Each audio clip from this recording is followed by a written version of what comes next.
Former assistant Winston Brown has been promoted to head coach of the Langara Falcons Women's basketball team. Brown talked to The Voice about the transition to his new job. It's been an interesting change.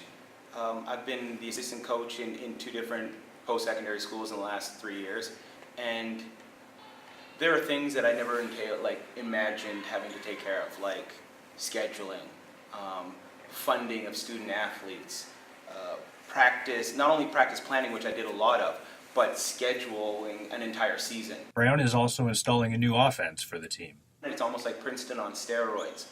We like to get a lot of shots up, we like to get a lot of possessions.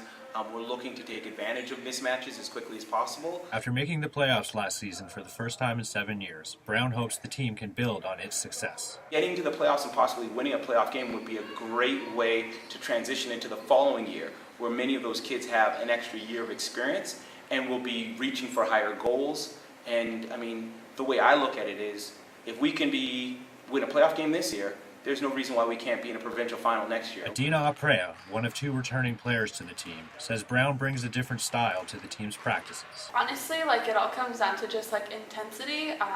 Our intensity of practices is way higher, and he just has so much, he expects so much from us, which I think is really good because it's pushing each one of us to kind of be the best we can be. Haley Robertson is the other returnee and knows she will be looked to for leadership from her new teammates. I think look up to me a lot as far as the leadership and just knowing kind of about Langara and about our league and what they have to expect. Though Brown is somewhat of a disciplinarian at practice, he is known to tell a bad joke or two to lighten the mood.